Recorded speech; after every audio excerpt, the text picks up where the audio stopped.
So 2009, start from the back and then look to the beginning of the season. 3 times to win the grand final is just an astonishing achievement. I think it's a testament to how hard these players have worked, and definitely the squad has evolved. It's kept the core of the success with people like Kevin Sinfield and Keith Senior, and for me the big part and the big success is the young players that have come on. People like Ryan Hall who've emerged. Ryan Hall a couple of years ago was playing for Ulton Raiders in the open age team there. So that's been the success of that team, and definitely Brian McLennan coming in the second and third year, that's definitely added as well. And of course the team as well had to recover from early disappointments. They'd set targets for winning the World Cup Challenge and obviously doing well in the Challenge Cup, and to end up at the season again with this trophy, having overcome that, is just again the measure of the achievement. Yeah, if we look at the World Club Challenge, Phil, they definitely set themselves some targets on that. Played Manly in a wet and windy Friday night again at Ellen Road, and you look at how much effort they put into that game, but sadly, Manly are an outstanding side and took it very, very seriously. I spent some time over in Manly during the World Cup and met and spoke to Des Hasler, who was really looking forward to this match and give it the importance that it deserved. I think sometimes when we look over the 12 or so years and going right back to 1988 in the original Manly versus Wigan fixture, the importance that players and teams put on it definitely adds to the value of it. But it was a contest. Manly came out on top and they coped with that disappointment. 1999, it being the 10th anniversary, so, lucky enough to play in that. 2009, I know all the players were really, really excited about playing in what would be the 2009 Challenge Cup final. Unfortunately, they met Saints again, their arch enemies, on a good day, and had that taken away. But Phil, you've got to say it, the Super League trophy, the League Leaders Shield, something they haven't picked up for a good few years. I think that's the other thing. How much do we value this? That it's a measure of the consistency. If you can't win a cup final, which you talk about the luck of the draw, you talk about winning 5 games to get your hands on the silverware, this is about 27 rounds, and again it's a massive achievement to have that back at the club. Minor premiers for the first time since 2004? Yeah, it's a good feeling. We're happy to have been the most consistent side, but we know we've not done the job yet. It's good to get there, but the grand final's a big one, and that's what we're aiming for. The serious business starts now then? Yeah, that's right. This is a show of form and consistency, but that's all it is. We want to be champions at the end, and that's winning at Old Trafford. Like you said, it starts now. And tonight's proved it's a squad game with the guys who've come in like Jay Pitts and Ben Jones-Bishop. Some guys are just relishing the opportunity, and all of them that played tonight have took that opportunity. Thankfully, we've got a great squad, blessed with talent right across the board. So, anytime somebody steps up, they'll do equally as good job. A great achievement. Yeah, thank you. We are really proud of that. 2 rounds, haven't done it since 2004. So, good for the club, good for the players, good for our fans. Yeah, fantastic. And the serious business starts now? Too right, it's like a new season, the final series, so it's nice to have a little reward, but by tomorrow morning we'll wake up and that shield looks like the lid to me, looks like the lid that you put on a cup, so we've got to try and get the cup. The League Leaders Shield is only important when you manage to pick up that trophy. I think sometimes when you look at Saints and teams before Saints in the last couple of years, if they've won the League Leaders Shield and missed out on the Super League trophy, it's almost like they've only got half of the deal. Yes. If you get both of it, then it's the complete package. If you add the Challenge Cup and the World Club Challenge to that, and you manage to win all 4 in the same year, then you really are a great, fantastic side. You mentioned stability being one of the core elements behind the success over the last 3 years. But it was different in 2009 because Leeds had to carry the mantle of being the favourites going into the playoffs and the grand final by virtue of finishing top. Now, previous years they've been the underdogs and they've played to that team. But I thought they handled everybody's expectations particularly well this year. I think my view on the season may be a little bit different than everybody else's. I can acknowledge that they started the season as being favourites, but for me, and being away from Headingley, so to speak, I'm always here and always part of the fabric of the club. But I spend a lot of time away as well, and I know that people said that Saints would come back this year, and Saints really should have won the trophy because they were the favourites going into the game. They'd won the League Leaders' Shield, and they perhaps didn't perform on 80 minutes, and that meant that they should have won it. I didn't buy into that. I thought that Leeds steadily got the momentum in 2008 and timed it just right. 2009, it was all about, were Saints going to come back? Saints started really strong, and for that unbeaten run of, was it 19 games that they had outside the grand final, they were very, very good. Saints, I'd say up to the halfway and beyond, were still possibly looking at the team that might get it in 2009, but you have to give it to Brian McLennan and his staff. They timed it to perfection, even probably up to 3/4 of the way through the season. You thought that they might, you thought that they could, but you couldn't afford to think that they would, just because of some of the scars that you'd got, or particularly over the Easter period when a couple of bad performances meant that I think Salford came here and won. Bradford at Bradford was a game that we thought as Leeds we would win, but typically Bradford, spoiled our party. But they were favourites. They carried that tag. At different times you thought, well, maybe last year was the year of the Rhino. Grand final night, outstanding. Old Trafford, the scene is set, and time told that Leeds stepped up to the mark. So let's talk about 5 games that meant a lot to you this year. I think we probably touched on a couple of them. Start with the very first game of the season. Not because it was necessarily a great game, but it was a historic game welcoming the Crusaders up here. Yeah, through my different work with Sky in the National League and Championship it is now, I went down to Bridgend and I felt how much passion had been generated for rugby league, and South Wales and Wales as a catchment area is very much rugby union, but has a high level of interest in rugby league, and it's not until you experience that, and I say that in the same vein that I talk about Catalan. Me and you are both lucky enough to have been to Catalan and see what it means to those people to welcome teams like Wigan, Leeds, Saints, Bradford. Celtic, the passion for the game is tremendous off the pitch. Bridgend, as it showed later on in the season, and probably that as a result meant that they would move stadiums and go to the new one that they're at next year. Catalan, Celtic, we need to encourage teams like that to bring a Welsh team into Super League and see them compete. It was a tough game. It was a tough game for large parts of that first half and early on in the second half until Leeds started to show the quality. It was a wet night. It was a miserable night. The pitch for once looked wet and distraught really. Jason Booth, our groundsman, the best groundsman to look after the best team, must have been having kittens that night because there were puddles and clumps of mud all over. But it was a historic night. Leeds showing a lot of character, as I feel the hallmark of the 2009 team was. The character within that side meant that not at any point were they beaten, but on that night, first competitive Super League fixture between the both sides, the two sides, was a victorious one for Leeds. And talking of history, the second game we could look at would perhaps be taking the Magic Weekend on the road to Scotland. And again, how did you feel that compared to Wales? And it sort of worked having it in Edinburgh. It's a decent stadium in a lovely city.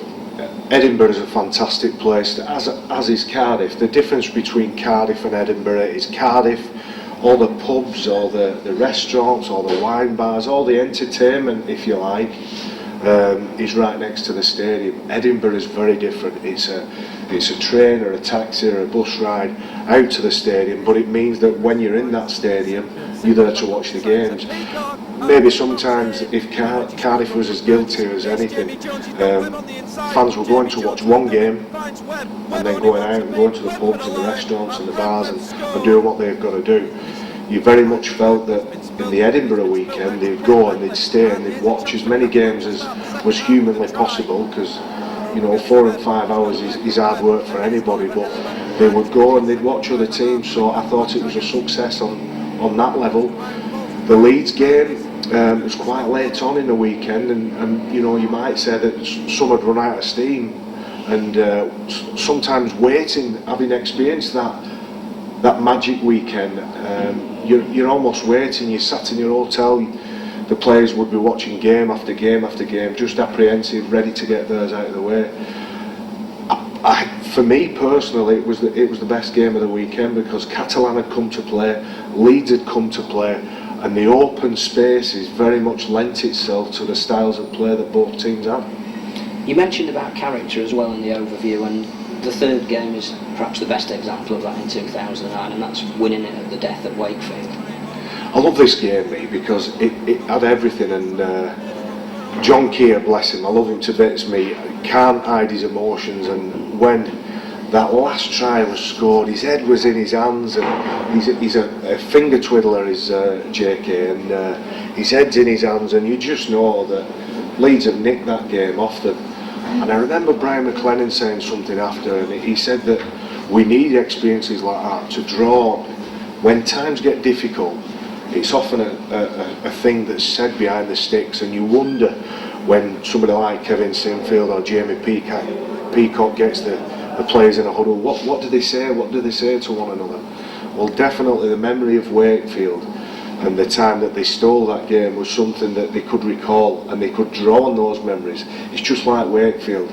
It's just like Wakefield away when we nicked it in the last minute. And that never say die spirit came to the fore from that game onwards. Badiris at dummy half finds Burrow, short ball to Lawatiti. Here's Lawatiti, and Lawatiti for the line. He's going to score on the ground where he got his 5 tries. Badiris at dummy half gets it to Diskin, and Diskin's dropped it, and here's a penalty. And Brad Drew's been called out offside, and Leeds get a penalty, and they're going to get on with it. Waits the call, and Leeds can finally get on with it. Badiris gets it to Burrow. Here's Lawatiti. Lawatiti pops it up to Burrow. Here's Senior. Senior straightens up. Senior's in the clear. Burrow on the inside, and Leeds are going to score. Leeds are going to score. Rob Burrow's in under the post. Get on the outside. Sticks hold. Lawatiti at dummy half. Gets it to Maguire. Here's Peacock. Leeds are over halfway. Leeds still going, Peacock still going. Badiris at dummy half finds Jamie Jones. Here's Maguire. Maguire dabs a little kick through for Ablett. Here's Ablett back on the inside.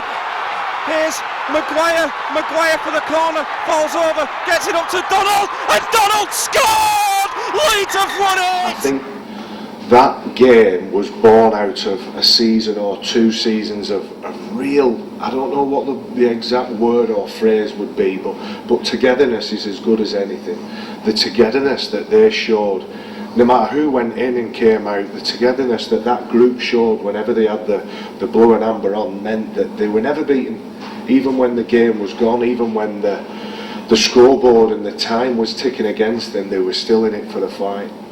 The 4th game was arguably the biggest game that we had at Headingley Carnegie, and that's when we met St Helens in the penultimate round of Super League to effectively decide who was going to win this Shield, and also maybe to put down the first psychological marker for the playoffs, because as things worked out with the new system, the teams weren't going to meet each other again until the grand final. And again, a fantastically gritty performance to put Saints away up here. I love this game because obviously I'm an admirer of skill and ability and athleticism, but I'm also an admirer of tough and hard players. And this game was hard. There was battles within wars, and you know, definitely in the last 5 or 10 minutes, to see it almost boil over into something else, something that was a generation back 10, 12, 15 years ago. You know, there's a large part of the crowd that still want that still, you know, grit the teeth and clench the fist and get in there, lad. And I loved it to bits. We took the game to the St Helens forwards, which were very tall, very lean, very athletic, and we give it to them in every department. And a couple of suspensions after the game. Keith Senior, old man, Keith Senior losing his composure a little bit. But do you know what? I think it needed it at different parts. I enjoyed the way that we dismantled that St Helens team and brought them down bit by bit. James Graham, who's a talisman for the forwards, we broke him in more than one way, and you know, mentally and emotionally he lost the plot. He wouldn't shake hands after the game. I'm not saying physically we broke him, because I know that Jamie Jones Buchanan, lovely lad that he is, didn't mind getting suspended, but he didn't want the allegation of him being guilty of a chicken wing on his record. Other people, you know, it wouldn't really matter to them what they had on the record. It would just be about whether they got suspended. Jonesy had admitted he held his hands up and was guilty of poor technique, but didn't want to be found guilty of that. But fantastic game, loved watching it, and as I said, gritting my teeth and clenching my fists saying, get in there. Here's Webb, we've got numbers. Here's Maguire coming in for Senior to Hall. Hall for the corner, has scored. Eastman to Price the long ball to Gardner forced back in field, gets away from Lauatiti, running into traffic, and Ryan Bailey there to bring him to ground. Roby at dummy half, finds Long again, stops, turns, changes the direction to Eastman pops it back to Flannery straightens up, and Saints are in. Saints have scored. And then Gidley there. Wellens is back at fullback, by the way. Price is back in the liners. Lauatiti takes it in for the Rhinos. It's spun out backwards. That's play on. That's going to be play on. Here's Burrow, quick play the ball. Senior goes from dummy half. Here's Senior to Hall. Hall with a step. Hall for the line. And Ryan Hall has scored his second try of the night. Fighting to get back into position. Cunningham finds Farsavalu, and he's going to be held up just short of the line. Cunningham at dummy half finds Gilmore taken by Smith, and he's going to give a penalty here. And Lee Gilmore's reacted, and they're all coming in. Jamie Jones is jumping in, and whoa, here we go. Bit of good old-fashioned biffo. James Graham and Jamie Jones Buchanan are squared up. Murray Farsavalu sticking the hands in, and well, Keith Senior's still having a go. It wasn't that bad a tackle from Lee Smith. Put it on the screen again. Ball and all, got him round the shoulder. Nothing wrong with that. It might be the second reaction that comes in. Oh well, could have been round the head, the second one.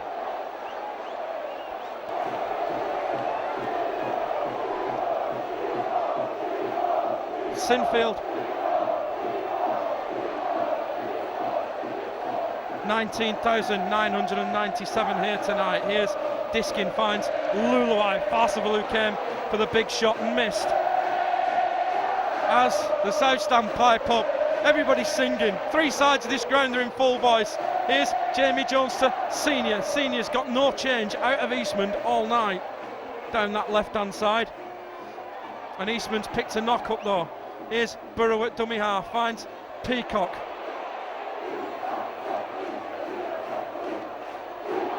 And something's happened there, and Keith Senior's reacted to something. John Wilkin didn't see that. Touch judges come immediately on. Matt Diskin's gone and scored, and what's happened? I don't know what's happened. I'm looking at the screen. Time off's called, and something's still going on here. Keith Senior and Kieran Cunningham's gone to say something to Senior. Everybody stood up in the north stand, and Phil Bentham's having the devil's old job splitting these up, trying to find out what's happened. We don't know what's led into it. I think Saints are going to get the penalty. Phil Bentham's just trying to split them all up at the moment. He's telling them to walk back. Willie Porchin's on there, splitting them up. Scott Donald and Leon Price are having a word. Lee Smith's having a word with Leon Price. That looks friendly with Kylie Luluai. And Phil Bentham. Keith Senior's getting saluted by all the ground. Phil Bentham's taking an age over this. Good job Sky have got the red button show. Neville's going to be going mad. Well, he's not. It's only just short of 9:45 here in Leeds. Back pocket. Is that yellow? Was that yellow? Senior's gone to the sin bin. Here's Sinfield. Sinfield puts the kick in. Looks for Jamie Jones Buchanan. It's bouncing up. Jamie Jones has got it. He's lost it. And 10, 9, 8, 7. This is going to be the end of the game. Leeds Rhinos have won by 18 points to 10 and will go to the top of Engage Super League, clear by 2 points after an 18-10 victory over St Helens here tonight. It's all handshakes and smiles after the game between the two sets of players.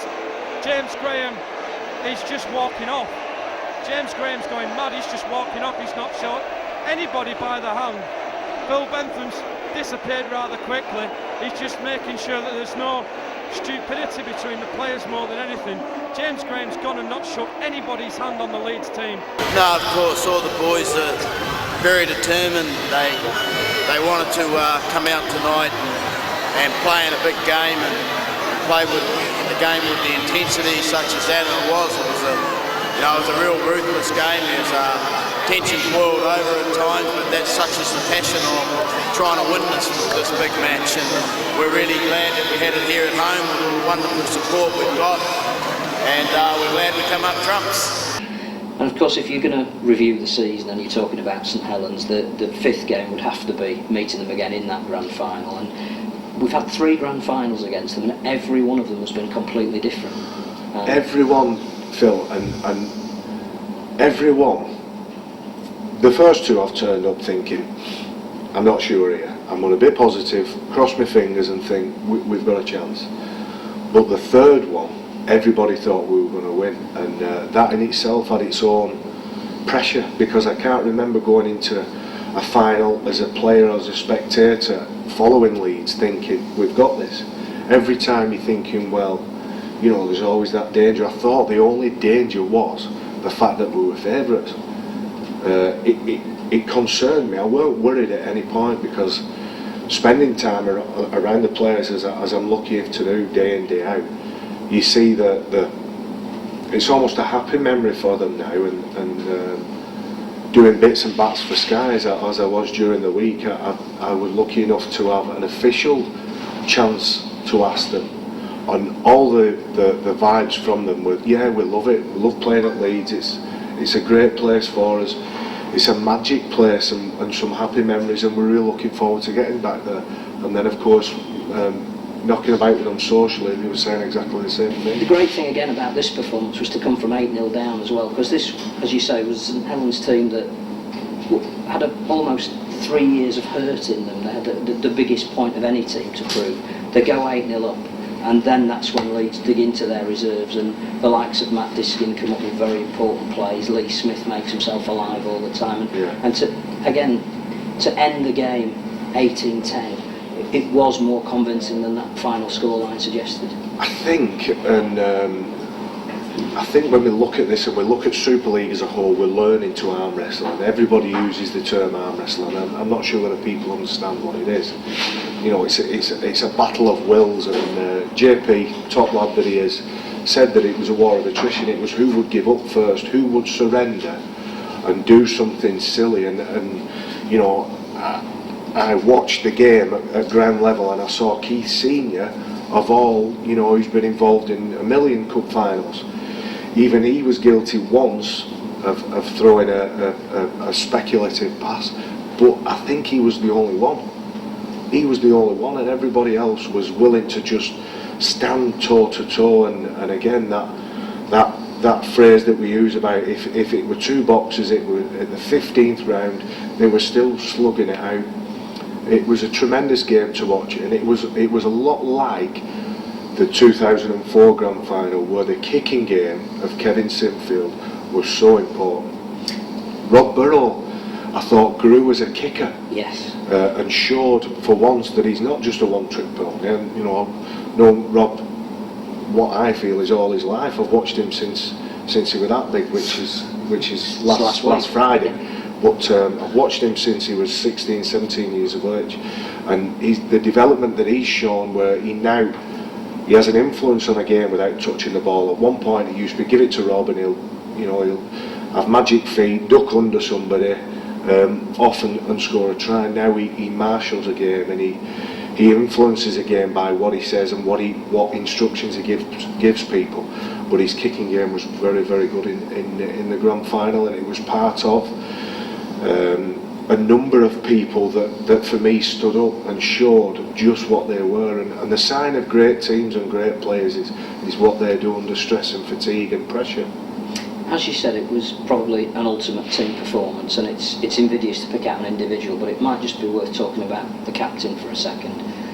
If there was one defining incident in that game, it was his tackle on Kyle Eastman. Absolutely. The other thing as well, the intelligence to drop the goal at the start of the second half. It's all very well the coach saying that's the tactic, but you've still got to carry it out. And then to have the composure to dedicate the game to John Hoves afterwards, just spoke volumes. He's a tremendous bloke, is Kevin, and I was really pleased actually on Kyle Eastman, who's an Oldham lad, and Kevin, who's an Oldham lad. I'd seen Kyle during the week. I know his dad, and I've said, Kyle, I want you to have a great game, you enjoy it, and I can't help but be proud of where I've come from, and proud of lads that make it from where I'm from. But I'm saying to him, have a good game, but nobody else on your team's allowed to have one. And it was really fitting. And Kevin, he has his critics, and I find it madness, mate, that people can admire and respect him for what he does. And I think that's possibly a sign of how good he is, that people only notice him when he has a poor game. People only notice what he doesn't do, they don't notice what he does do. The tackle that he puts on Kyle Eastman, the drop goal again, I think he'd have had that in his mind at half time, and knowing the bloke that he is, he's gone in, he's paid some attention to the people around him, because that's his job. But in his private moment, as he's taking 5 minutes on his own, he's thought to himself, right, first chance I get, I'm going to drop a goal and make it the difference between one try or two tries, and God bless him, he as soon as he could, he did, and it was an important part of that game.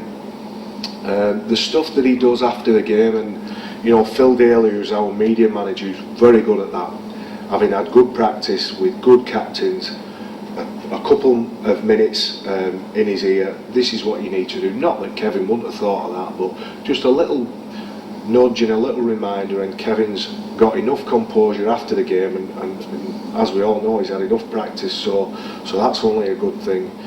To pay tribute to the best servant that Leeds have ever had, and I'm lucky enough to have met John, lucky enough to have spent some time around him, know how modest he is, and I don't think he'd have fully appreciated that, because he's not the type of bloke to have things like that thrust on him. He would always shy away from that, but we think he deserves it. Everybody else who knew him would want that for him, and it's quite rightly given to him that a major final, and probably one of the most important for the club's history, was dedicated to him, and obviously wheels are in motion to do something else for him. Such a great bloke that he was. And of course the grand final was one of the very few games this season that Ryan Hall didn't score. You mentioned him earlier about a couple of years ago we were playing on the wing at Alton, and he, if you like, has epitomised this bringing the young players through. To finish the season so far ahead of the try scoring chart, almost a third more than his nearest rival, that must have been a particular pleasure, and maybe we can talk about some of his tries this year. The one that he scored at Murrayfield against Catalan. It was a tremendous try because of Ali Lawatiti's skill. Now, Ali Lawatiti, as we all know, Michael Jordan, and all the lads give him a bit of stick for that. But the truth is, he's magic with the ball. You watch Ali Lawatiti every week, and you know that he's got the best game in the world in, and then he's got an anonymous game 5-6 weeks after. But you can cope with that because of the individual brilliance that he can show, and he puts Ryan Hall away. Ryan Hall's got 60-70 metres to run to score that try. I'm a bit biased against wingers, Phil. I think all they have to do is run. But he's big, so that's. But he is big. He is big. In any other team, he'd probably be in the back row, Ryan Hall. And people don't. I don't think they get a full appreciation of what a unit he is. And when people talk about unit, he's 6'2", a very 16+ stone. In old money, so around about 100 kgs, 100 either side of that. and he's lean, he's ripped to the bone, and he's solid. He's like this. He's like this trophy over here, and he has such a dedication to his art, and he's a lovely lad, Ryan Hall. And a bit of background on him: he's the most intelligent bloke you'll ever meet in the world, and far too intelligent to talk to anybody else. It's probably why he has to play on the wing. That's probably why everybody shoves him out on the wing, and he can do a Rubik's Cube from start to finish in just under 3 minutes. So that's a test of his intelligence, or the lack of social interaction he had as a kid, which is my take on it. But he benefited from some great service. That particular one was from Ali Lawatiti. We'll talk about the other service when we talk about the tries that he scored in his next game that I want to highlight, which was against Castleford. He scored 5 tries. He's lucky enough to play outside Keith Senior, who I know he pays great tribute to, and he puts a lot of the stuff that he does down to the experience of Keith, down to the mentoring that Keith gives him day in, day out. When you're talking about 2 or 3 hours a day, every single day, spent with one of the greatest centres that this country's ever seen, and it's hard to say that, because when you go back and you talk about different players in different generations, but Keith spanned part-time, full-time.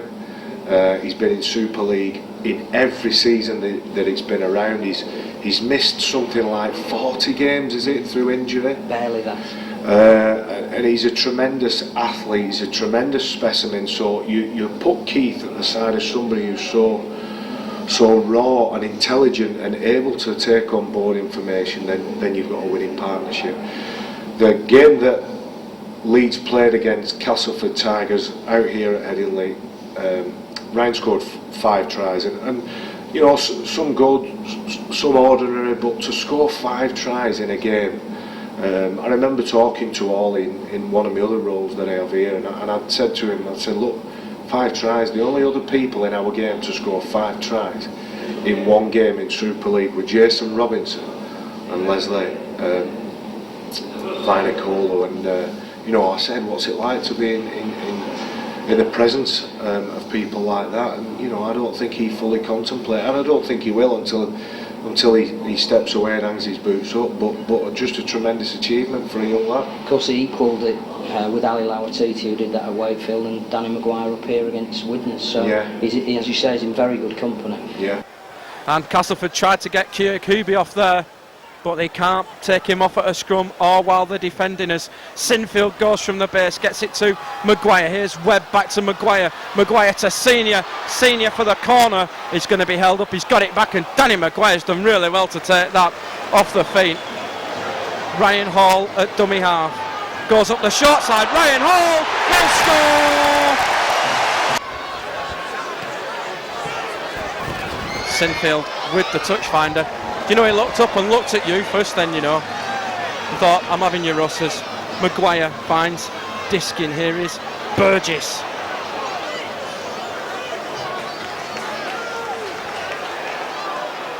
Diskin at dummy half finds Burrow, goes crossfield. Here's Webb. Oh, it's opened up. Here's Senior for Hall. Hall for the corner, puts the burners on, and Ryan Hall scored.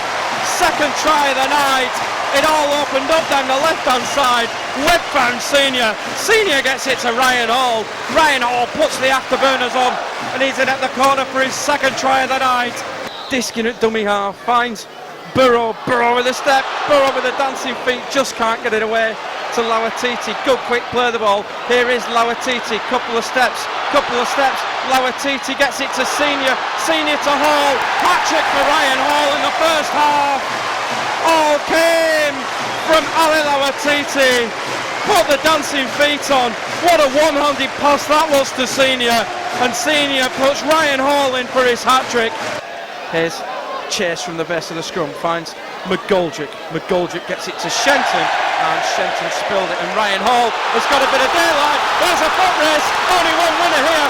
Ryan Hall against Ford. Hall's got a 5-metre start. Puts the little dink on. James Ford's not going to get him. 4th for the night for Ryan Hall. And that's the best of the lot.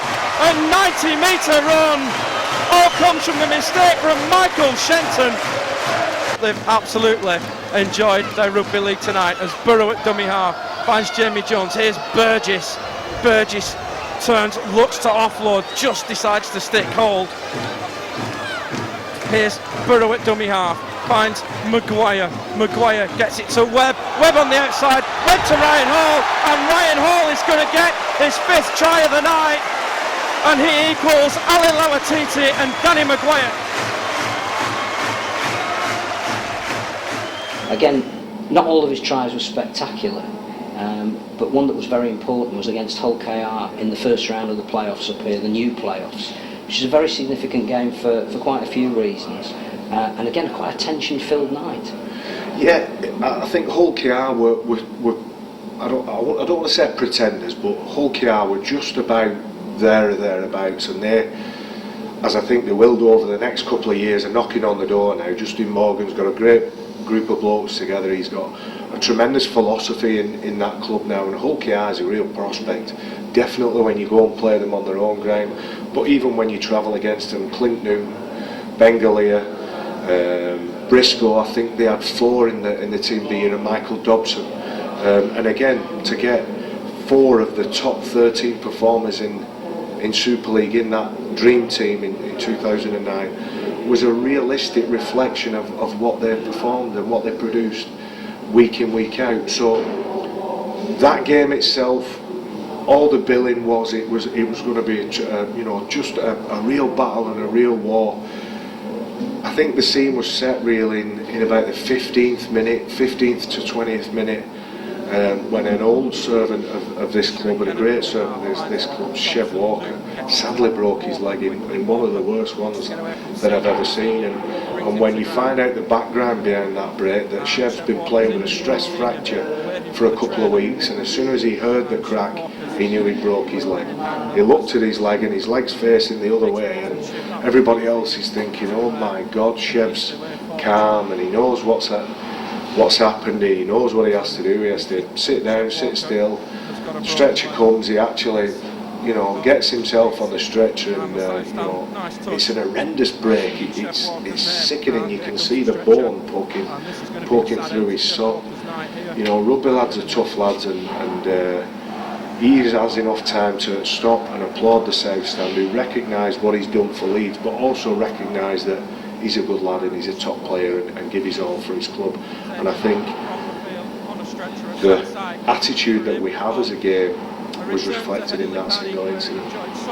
Ryan Hall's try, whilst it wasn't pivotal and it wasn't important, it was one of a number that then took us on to meet our arch rival Saints in the next qualifier. Webb's found a gap. Webb's got the offload to Ryan Hall. He's only got Fitzhenry to beat. He's not going to stop Ryan Hall, and Ryan Hall's going to get another try for the Rhinos, and that surely has put the nail in the Hull KR coffin. It was super play from Brent Webb. He found the gap. Ryan Hall gets on the outside, and Ryan Hall can't stop scoring tries this season. So we've looked at matters on the field, but part of the success that brings these trophies is how you approach it off the field. And the thing that always comes across when you talk about Brian McLennan is this word family. He had it with the Kiwis, he seems to have it amongst the Leeds team, and his line after winning the grand final was good things happen to good people, and I think that sort of summed up his 2009 ethos. I think it sums up his ethos. I think as a bloke, that's very much what he's about. He's about sometimes sacrificing personal recognition for the good of the team. I think no more recognised than the team of the year, the presentation night where we recognised the player of the year. So in second place we had Ryan Hall, who scores a bag full of tries, best season, top try scorer, we put him at second. Kevin of course wins the big prize, but coming in at third was somewhat surprising, Kyler Lulai. And everybody thinks, well, I think Keats had a good year, and I think Jones is a good player, and perhaps JP's had a good year, but they can't quite understand why Kylie's in the reckoning. Well, Kylie does more for anybody else than perhaps any other member of that squad. Leeds, without telling you how they play, have a specific plan that they work to, and they ask players like Kylie to start that plan. They give him very specific orders. That means he's not the glory boy. Even though Kylie has been lucky enough to get a couple of tries this year. He's very much had to sacrifice his own personal glory for what he was asked to do for the team, and Bluey recognises things like that.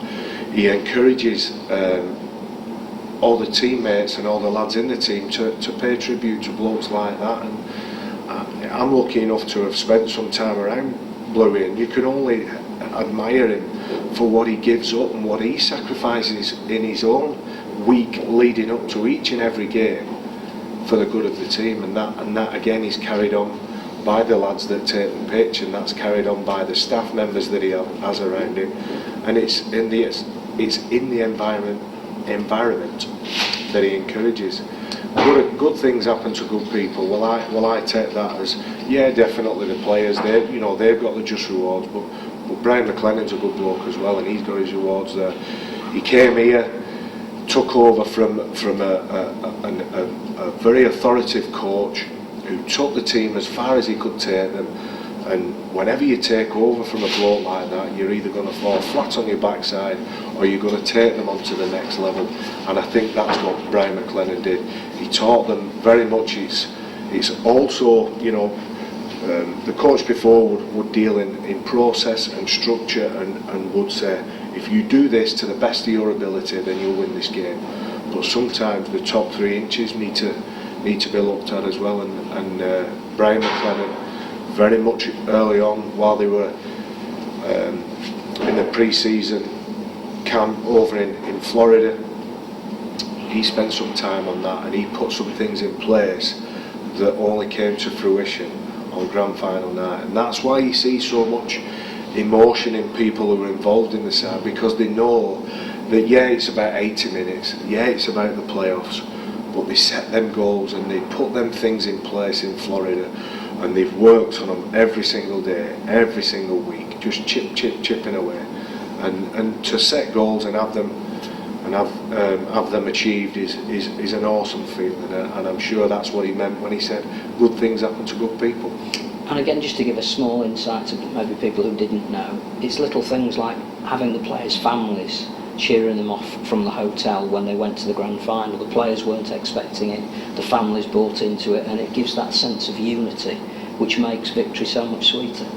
Unity is a very strong word for the Rhinos, and again, it's always about the collective. It's not about one individual. One person might get to shine that week, but then they come right back in, and people who are at the forefront, like Kev, like Danny Maggs and Keith and JP, who are really important players, are very much in the group, and that's part of it.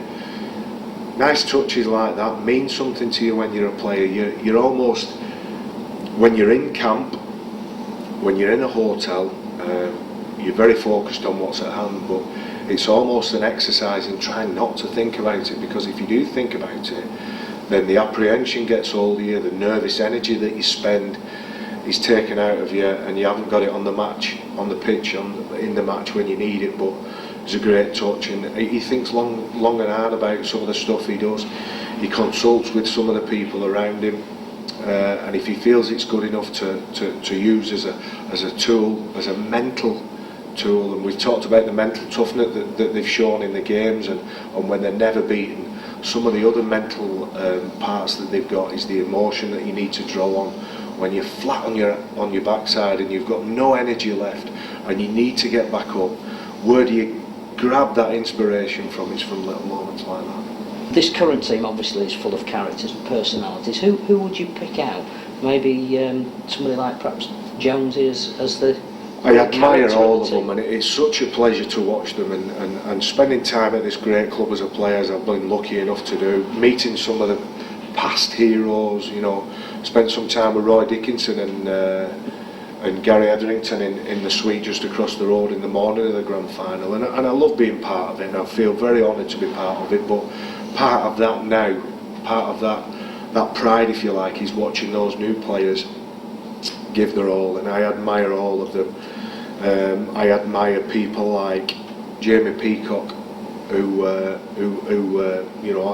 took on the shirt that I wore, and you couldn't wish for a nicer bloke, because I felt when I took that shirt, people who'd worn it before me, people like, just to name but one, Stevie Pitchford, who won the Lance Todd at Wembley, and to come and to learn about those players and take on that tradition and that heritage. I think Jamie Peacock personifies that, and when he moves on and gives it on to somebody else, you know, he'll be the type of bloke again that almost mentors the new guy into the role, because he is so giving. You talked about Jonesy, and Jones is the heart and soul of the changing room and everything that happens off any corporate event that we've got. He's the most funny, most thoughtful, most entertaining bloke in the squad.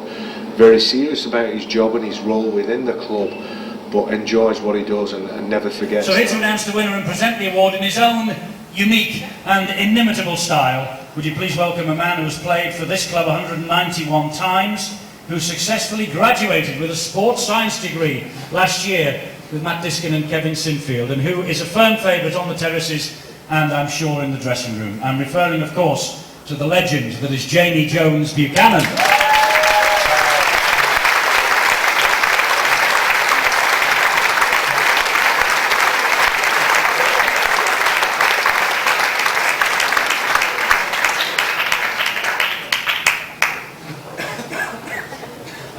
Okay, Jamie, it's all yours. You know, it's a bit different this. Gary Everington pulled me a couple of days ago, says, will you give the Club of the Year award out? And I says, yeah, no problem. When he told me what it was, I was absolutely chuffed to bits. I love the guy to bits. He's one of my best pals at the club. I probably don't know that, but I think he's fantastic. And I thought, best thing to do is go see Kev. I'm going to confide in him, because I've got so much I could say, but I thought, what's the best way of getting it across? So this is gospel truth. You know, everybody knows I'm a man at cloth. And Kev says, Jonesy, I tell you what, why don't you, instead of telling something about him, why don't you make them all guess who it is? So I said, well, how do I do that? He says, well, first thing you can do is get yourself a 1986 American flat top wig. Put it on, see if anybody gets it. And then he says, if you don't get that, he says, get yourself a pair of them silly black glasses with a nose sloping slightly from left to right. And then he said, well, that doesn't quite work it. He says, just stuff a cushion down your jumper. Walk around stage like this.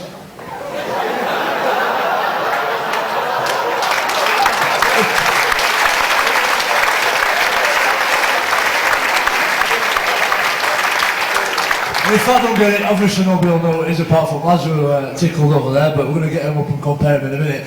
But on a serious note, this guy he come in 2006, and the first thing that he did was he sat me down and says, come on Jonesy, let's have a look at your diet. And I'd been trying to lose weight for about 2 years with his predecessor, who was convinced me that buying eggs off him every week would help me lose weight. And it didn't do, and so he sat me down, we did this King Queen Pauper diet.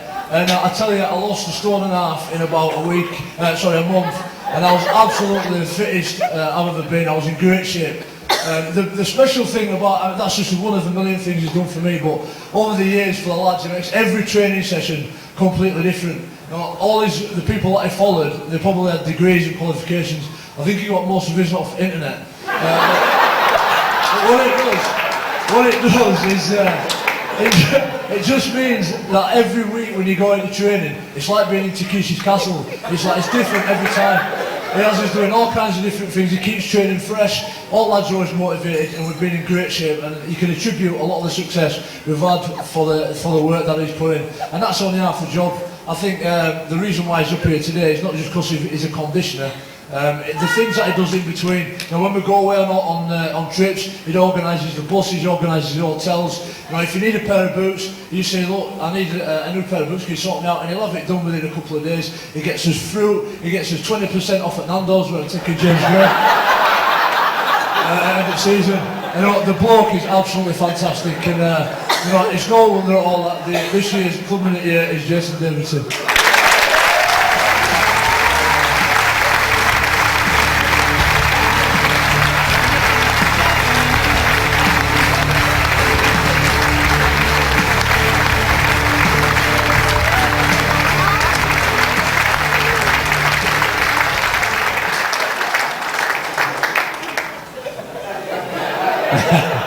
Well, Well, you should have left it on because we'd have to compare really, but what about that for a tribute? Yeah, not so bad. Just last orders at the bar anyway, now Jones is finished. But no, it's just a privilege to be up here, a privilege to be working with the lads and even Jonesy. And I keep staying on my toes now and again, so no, it's good. Tell us a little bit about the secrets of what goes on behind the scenes. I mean, are they a difficult mob to keep in check and under control? Some of them are, but I won't tell you what it is. But mostly it's just like a pleasure coming to it, really, to be honest. They're a great bunch of lads, a great bunch of coaching staff who help me along the way, and we work well together. So it's, as Gary says, if you get a job that you like, you never work. I don't know where he gets it from, because I'm always working. But I know I like my job, so I'm happy about it. That's fair enough. You're a former Sheffield Eagle, and you're very proud of your South Yorkshire roots. You're very proud of the fact that I'm told, I hope this is true, that you are the first Sheffield lad to play for the Eagles. Yeah, when I was about 16, Gary brought me into his office and introduced me to the cake that he's still got now. It's still the same size, very small. And he made me sign, and I signed for Sheffield Eagles when I was 16, 17. So yeah, very proud of him and glad they're doing well now again after what they've been through in the past. And you've lived to tell the tale, and you're here at the Leeds Rhinos.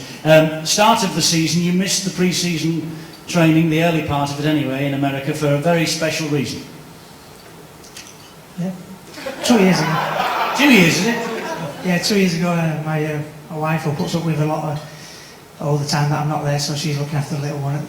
So yeah, 2 years ago, she gave birth, and 3 days later, I went to meet him in Florida for training camp. Don't think she's happy, but she knows it's my job, so she sticks by me in everything I do, so she was happy. Good, Owen. I bet you're happy winning this award tonight. Well done indeed. Clubman of the Year, Jason Davidson. Well done, Chris. And well done, Jamie Jones Buchanan. Take it back. Keith is full of character. Keith has his critics because of his outward, he's almost disrespectful. He disrespects everything about the game because he talks about his favourite friend. But Keith puts all his heart and soul into his week's work. And what people have got to understand, and people who love our game and our club have got to understand, that it takes all sorts. You've got 17 players playing for 14 different teams, and who all have totally sometimes contradicting personalities, but they're all a vital part of what they've got to do. Rob Burrow, as I say, his presence within the team, even though he's very small in stature, he's very big in presence. Matt Diskin, who very much holds that forward pack together. I'm a massive believer in the players that win the game, have the big numbers, the 8, 9, 10s on. They're the people who decide who wins the game. The backs and show ponies decide by how many, but without one, you couldn't have the other. Again, we haven't touched on it yet, and we can talk about contributions, but two people who didn't really play this year, which makes the achievement of winning that much more important. Obviously, we didn't get Greg Eastwood, who's obviously going to be big things in 2010, and Danny Baderas was there as an influence in the dressing room, but not as much as he would have liked on the field. So again, to win that competition effectively 2 players down is a testimony to it. Just want to touch on as well, you mentioned Keith, a game that we haven't talked about, but his 500th appearance away at Hull. He admitted that he was the most nervous he'd been before a game, and to score a try in that game obviously meant just so much to him.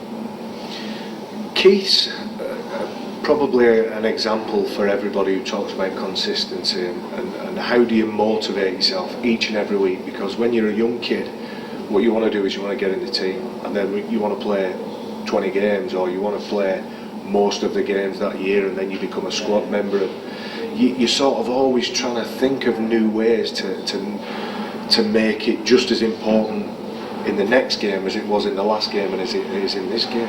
He's one of those blokes, and he's almost like the milkman, if you like. He always delivers, Phil. While the guys are receiving their awards from Harry on behalf of the club, let's watch a short video now looking back on Keith's career in his own words.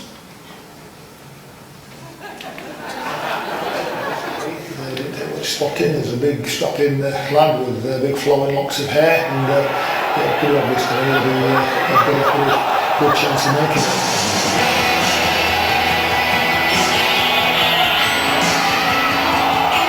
The build up to the whole game, I've never really thought much about it, and I spoke to Bluey before the game, and I felt, for the first time in a long time, I felt a little bit nervous about, the prospect of going out and playing, and I felt a little bit of pressure to perform, and, because, like I say, it's quite an achievement and such a great landmark to achieve, and I felt the pressure on my shoulders, but, finally glad I got there and really enjoyed the game. That was more of an enjoyable occasion because, like I said, first game of Super League, there was a massive build-up and there were all the Rosnets has to go with it, so it was more of an enjoyable situation to be in that night. The one that stands out has to be the Saints game at home where we beat them by 70 points, which is something that was unknown. I got a forward from the field try, which is something that I don't think I could manage at this moment in time right now. It's not a bad ratio. We need to get a few more to get that 2-to-1 ratio, but it's something that I'm not that worried about. But it's like you say, it's always nice to reach milestones, and if they keep going, then I'll definitely keep taking them. There is a lot of pressure on you, like you say. When you get to a certain age, people sort of like put you in that age bracket of, it's time to hang his boots up, it's time to retire. But age is just a number. Wherever I'm enjoying my rugby and still performing, then I'll keep going, and that's a personal battle that I need to do for myself. I've committed for next year, so I've got to make sure that I'm right and fit and ready to go, because I want to finish on the top rather than the downward spiral. Keith rarely misses a training session, never misses a game, plays 80 minutes of every game, and has been so for the last 16 years. In fact, to have missed less than 20 games through injury is a record that I believe has never ever been achieved by anybody in rugby in the history of the game, and certainly will never be achieved again. So he's got a pretty unique distinction there. He works hard, he looks after himself, and my word, he plays hard, and that sort of attitude, he's got a certain mental toughness as well, where he just refuses to give in. If he's got a bump or a bruise that might put another player out for a week or two, Keith Senior, he just brushes that aside. He's so mentally tough, and that I feel is the sort of the key to his durability and the key to his longevity. A lot of the boys are more than I say, it's money. As I say, the money makes the world go around, but like I say, it's the personal battles that I have with oppositions and myself, really. When I know that I'm not right, then I'll know when that time comes, but definitely for this year and next year, I know that I can still do a job, and that's something that I'll keep doing. The career of Keith Senior, ladies and gentlemen, in a nutshell. Fantastic. The other thing about Keith as well is that he's played more games in Super League and scored more tries than any other player. What makes him have that sort of durability, do you think? There's no secret to that. It's hard work and dedication. He is the strongest in the gym. He is the fittest. He is the most determined. There's a lot of emphasis now on what we call ruck control, which is a bit technical, but basically being able to manhandle another bloke and being able to keep hold of him and dictate when you allow him to play the ball, or when you are allowed, or when you're going to dictate when you play the ball. And Keith is the strongest in stuff like that, and his determination to stay fit, to stay healthy, looks after his injuries. I'll give you a little secret: he's the softest on the massage table. If Rob the Rubber gets in a little bit too deep, keeps jerking on the bench. But his dedication to his art is his secret. Leeds Rhinos are blessed with some really professional blokes. We've talked about Kev, we've talked about Keith, we've talked about Rob. They're the hardest working team. It's no secret to the success that the Rhinos have. It's purely and simply attention to detail. They look at every single aspect of the things that they're good at, they improve them, they work desperately hard on the things that they're not good at, because I've talked about just one bloke, young Rob's got better and better and better and better, and that's not come overnight. some of the young kids that we have involved at the Rhinos, you know, we said to them, you're not going to learn your art until it's almost too late. You're going to be in your 30s until you've perfected things, because the view is that you're always looking to improve every aspect of your career and your own personality as a player. Whether Keith should be wearing jumpers is probably not for this video. Just a couple of other things before we finish. The team has been incredibly successful. They've brought great kudos to the city, but an important part of the club is its link with the community. You know, Ronnie's out there in the schools all the time. The radio dance team don't just go on the pitch; they're doing their bit. You're involved in the community side of things, and it's as important, if not more so, than it's ever been. It's a wonderful club to work for. I won't hide that. What I think again makes it so special is right from the top. So you've got Paul Carrick and Gary Etherington, who place such a high importance on each and every department. The corporate sales department over here give a fantastic value for money experience on a match day. The players, of course, in the playing department, they deliver each and every time. Headingley experience, just down at the bottom, the quality of service you get whenever you come to Headingley is absolutely first class. The community and development part of what the Rhinos do, Chris Rostrom, Nigel, Sam, Johnny Warehouse, to name but a few, go out and near as damn it, each and every day there is something happening that builds on the reputation that the Rhinos have and actually inflates it and makes it an improvement on what people already think of it. So it's a special club because it's a city. I'm from a little fishing village in just outside Yorkshire called Oldham. There is a small community and everybody knows one another. People in Leeds within a 20 odd mile radius still follow Leeds. They still feel part of the club because they're not near Headingley. They might be up in Harrogate, they might be over in Otley. They still get experience of being part of that family because of some of the things that are organised.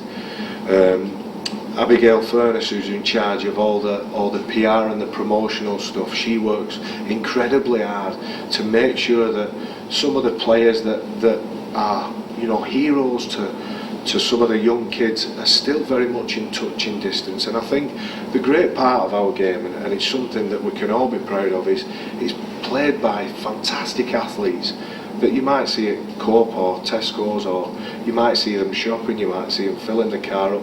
They've always got time to say hello if you want them to sign an autograph, or, you know, the burden of everybody's life is these video phones and picture phones. They've always got time just to stop and spend some time, because there is almost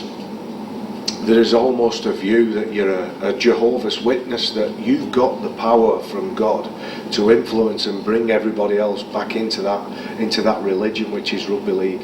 And we're not happy until, you know, the unconverted are converted, and it's growing at a fast rate of not. And again, I say I'm involved in the Rhinos family, but I'm involved heavily in the rugby league family. I go out on all my other different roles, whether it's speaking, whether it's Sky, or whether it's just spending time in other areas. And very much the reputation of the Rhinos is that it is a family club that is very much influenced by the people that support it, and everybody feels on the south stand that they have a voice and they have a channel to air what they feel about the club, and they're listened to and they're respected for what they feel. So 2009 was a historic year for all the reasons that have been outlined. Let's look back at some of the tremendous action that we were privileged to witness. And he's put to ground just inside the 20. Badiris at dummy half. Misses Worrell. Badiris keeps going. Badiris looks to straighten up. And it's Kevin Brown who grabs the collar as Smith finds Sinfield. Sinfield gets the ball out to Burrow. Leeds have got numbers here. Burrow to Webb into the line. Here's Senior for the corner. Keith Senior gets it away to Watkins, and Watkins is in, and Leeds have scored the first try of the afternoon. Here's Diskin at dummy half, finds Sinfield back on the inside to Luluai. Luluai for the line, has scored! Kylie Luluai's got in for the Rhinos. Hodgson gets it away, and Callum Watkins has intercepted, and this is going to be good night and Leeds are going to take the 2 points home. Dave Hodgson's coming across, Wilds give it up, and Callum Watkins is going to seal the points for the Rhinos. Badiris at dummy half, go the short side to Smith, Smith to Senior, Hall for the corner, he's in.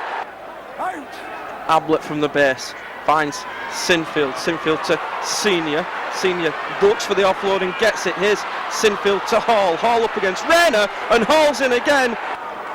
Jamie Jones at dummy half, finds Burrow, out to Sinfield, Sinfield gets it to Smith, numbers here, Smith to Senior, Senior for the corner, and Keith Senior scored.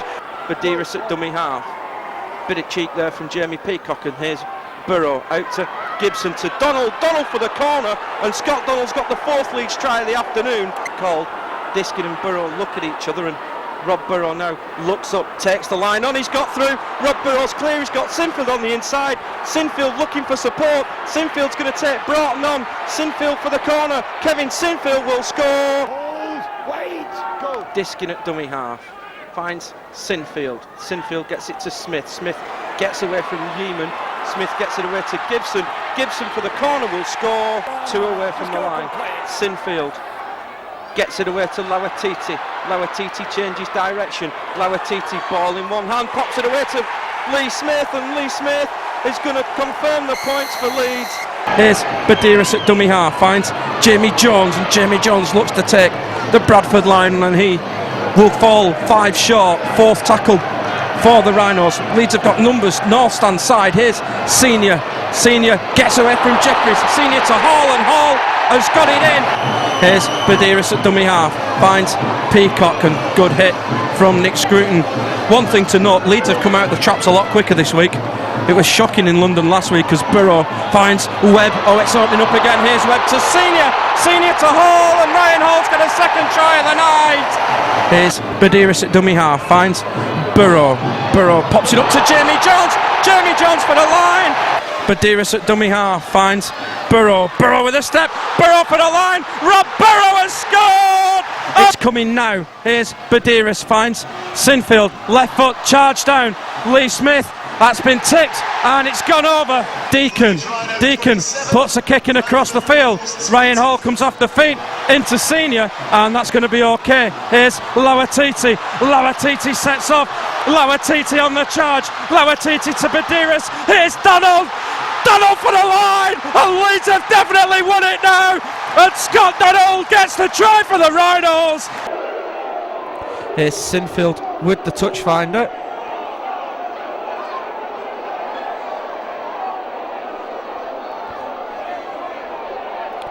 Here's ball going all over the place. Burrow, has he knocked that on? Burrow finds a gap. Here's Rob Burrow, and it's not going to happen. Leeds are going to score. 79 minutes on the clock. Ganson is coming over to check something, and Ganson's given the try, and Leeds have avoided the nil-in. Well, half break at least. Sinfield was in support, but Kiwi couldn't get the ball away. Burrow, now Maguire. Lovely offload to Brent Webb. Webb out to Sinfield. Leeds straighten it up again. Chances here for Jamie Jones Buchanan. And Jamie Jones Buchanan crosses for the Leeds Rhinos. Salford trying to get organised in defence. Badiris out to Brent Webb. Senior, and a try in the left-hand corner. The Leeds are within 30 metres of the line now. Can they find a way through? Webb to Peacock. Offload is to Burrow. Long ball out to Sinfield. They're queuing up on the left-hand side. Jones Buchanan to Senior. Keith Senior, the referee wipes it clean. Good defending though, once again. Diskin found Peacock, who's wrestled off one man. Jamie Peacock towards the line. And Jamie Peacock has brought the Rhinos back into this game. At dummy half, gets it to Diskin, and Diskin's dropped it, and here's a penalty. Offside, call out. And Brad Drew's been called out offside, and Leeds get a penalty, and they're going to get on with it. Waits the call, and Leeds can finally get on with it. Badiris gets it to Burrow. Here's Lauatiti. Lauatiti pops it up to Burrow. Here's Senior. Senior straightens up. Senior's in the clear. Burrow on the inside, and Leeds are going to score. Leeds are going to score. Rob Burrow's in under the post, and Leeds need to get on with this conversion. Lee Smith's there first. He's got to wait for the touch judges. and touch judges are there. And he's telling Richard Moore to get behind the line. Lee Smith's there. Lee Smith with a conversion attempt. Flags are up. Takes the score now to Wakefield Trinity Wildcats 30. Leeds 28. Again on the outside. Sticks hold. Lawatiti at dummy half. Gets it to Maguire. Here's Peacock. Leeds are over halfway. Leeds still going. Peacock still going. Badiris at dummy half. Finds Jamie Jones. Here's Maguire. Maguire dabs a little kick through for Ablett. Here's Ablett back on the inside. Here's Maguire. Maguire for the corner. Falls over. Gets it up to Donald. And Donald scored! Leeds have won it! Oh, what a finish to this game! Scott Donald's got over for the try. We're just checking that Carl Ablett's on try. Oh, what an absolutely storming finish to this game. Oh, Richard Silverwood's the man with a decision to make. We're only checking the onside on the kick through. Rob, I don't know what Rob Burrows just said there to Steve Ganson, but this is larceny on a grand scale if Leeds have won this game. Oh, turn that camera off, Russ. All eyes on the video screen here at Bellevue. Leeds fans are celebrating. And what's the decision going to be? Hey, and they've done this with 12 men as well. Remember, there's no Brent Webb. Oh, Danny Brough can't believe it. And the try's been given. And Scott Donald has won, possibly, this game for Leeds Rhinos. What a finish. What a finish.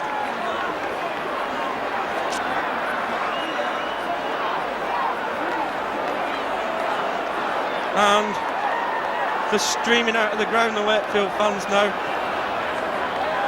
Oh, Scott Donald's won this game for Leeds. Where's the hooter? Rob Burrows got the conversion. Lee Smith's missed the conversion. And that's it. Full time here at the Haywell Stadium. And Leeds have committed grand larceny in the style of St Helens. They keep their unbeaten record here at Bellevue in Super League. Scott Donald with the winning try in the very, very last play of the game.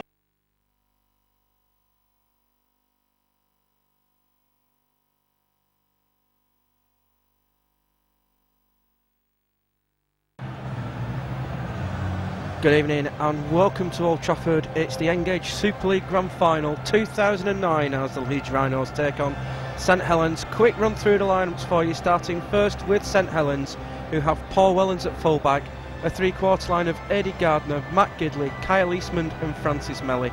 Leon Price and Sean Long in his last Saints appearance at scrum half. Up front, James Graham, Kieran Cunningham and Tony Pilatua. Chris Flannery and John Wilkin in the second row, and Lee Gilmore also in his last game in the Red V at loose forward. On the bench, Bryn Hargreaves, Maury Farsavalu, James Roby and Paul Clough. And Leeds make one change from last week. Ali Lawatiti returns after missing with illness, so they line up with Brent Webb at fullback, Scott Donald, Lee Smith, Keith Senior and Ryan Hall in the backs, Danny Maguire and Rob Burrow at half-back. Up front, Kylie Lulawai, Matt Diskin and Jamie Peacock. The second row's Jamie Jones Buchanan and Carl Ablett, and Kevin Sinfield, the captain, locks the scrum. On the bench, Ali Lawatiti, Ryan Bailey, Ian Kirk and Luke Burgess. The video referee is Phil Bentham. Our touch judges Tony Martin and Clint Sherrod, and the big match referee is Steve Ganson. Stay with us. Coming up, all the action from the Engage Super League Grand Final.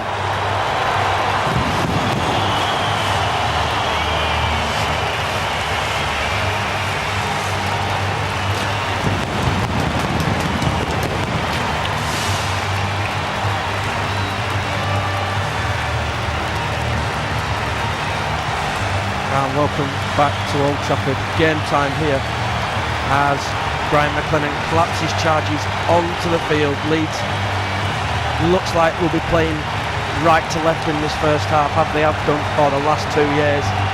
They will be in the blue with the amber and Saints in the traditional red V tonight. It's a packed audience here at Old Trafford. Throngs have made their way over the M62 this morning from Leeds. It is a great sight as the banners to turn on Chopper Blue are here. Steve Ganson is the match referee. It's no concern who the referee is. He is the best man for the job at the end of the day.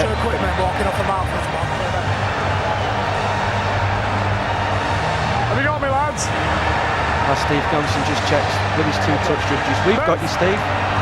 We're almost ready for the 2009 Engage Super League Grand Final. And as last year, Saints will get us underway. Here we go. Paul Wellens. Oh, no, nearly. Ball's falling off the kicking tee.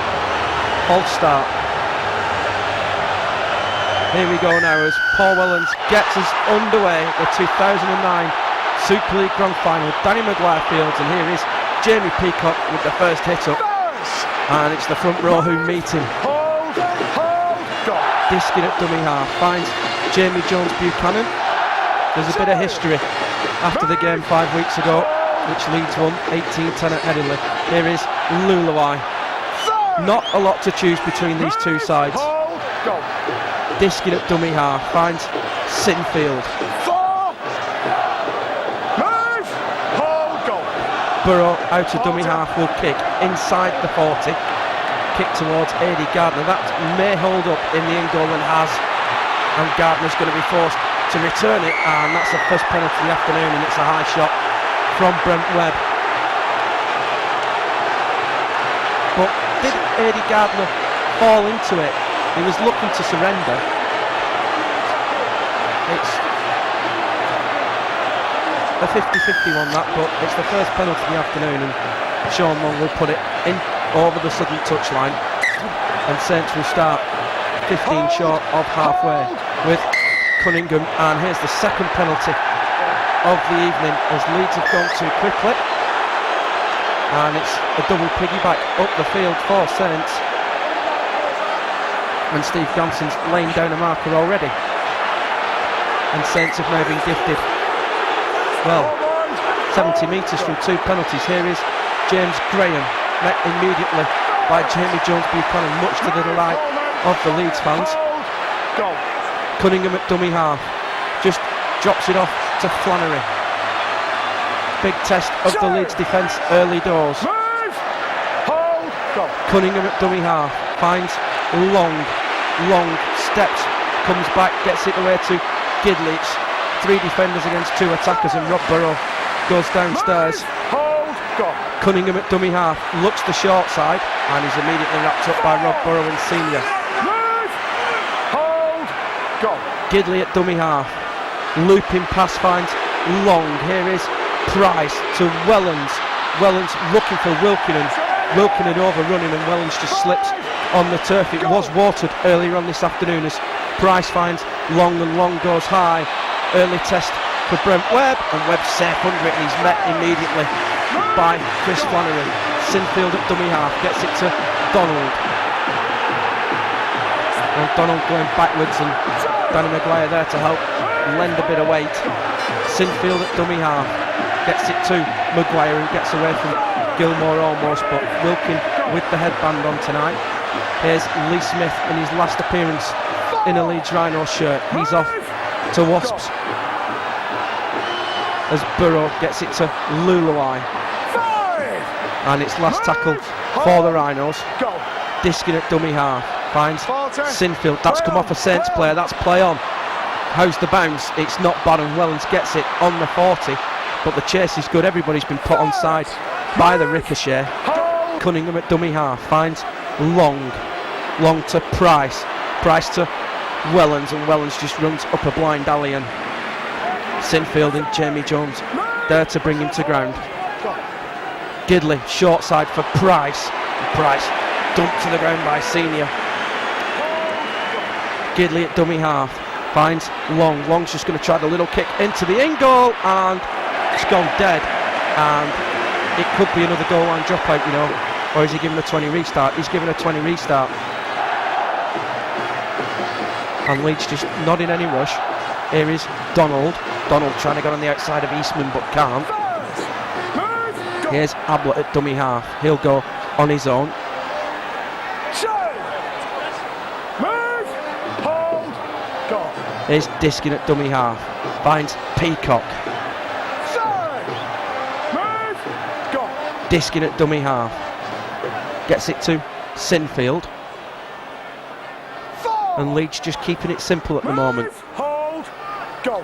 Here's Diskin at dummy half. Finds Burrow, and Burrow again kicking on the 4 tacklers. Unfortunately put it straight at Wellens, who traps on the feet. He's made nearly 20 metres there. He nearly bounced Rob Burrow off, but Jamie Jones and Diskin there to wrap him up.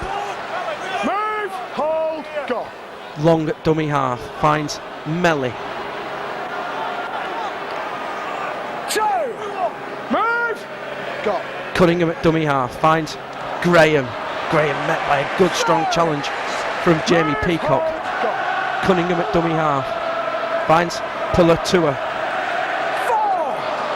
Move, hold, go. Cunningham at dummy half. Short side for Wilkin. Wilkin just tries a little dab through, and Eastman's got it. Kyle Eastman, and Kyle Eastman's going to get the first try of the grand final. 13 minutes on the clock. Ganson's going to go upstairs and check it. It's come off a Leeds player.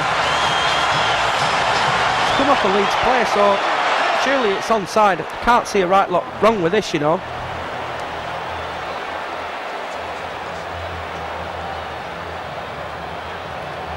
As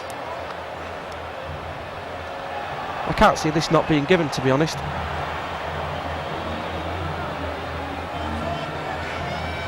And again, it's going to be Saints who get the first try in the grand final. As the Leeds players take the drinks on. Vision, and it's given, and Saints have taken the lead in the grand final through a Kyle Eastman try. It came from a Wilkin kick.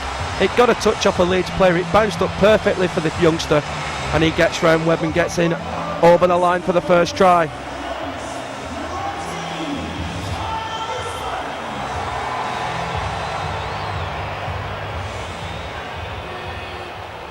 And here is Kyle Eastman to attempt the conversion to his own try. He's just to the left of the post.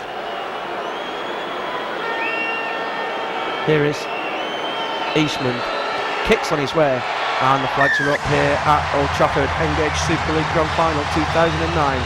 It's Leeds Rhinos 0, St Helens 6.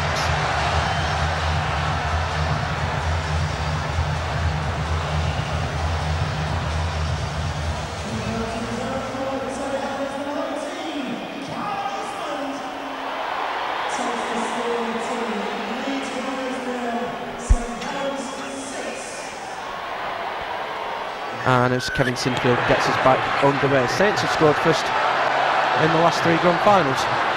Nothing to worry about yet. Here's Tony Pulatua to bring it back for the Saints. Cunningham at dummy half finds Graham. Cunningham gets it to Gilmore.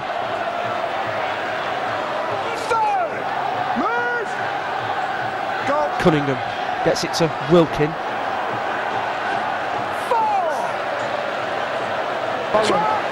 Yeah, it's fine, no problem. Liam Price just wanted to check with Here we go. Steve Ganson. 18.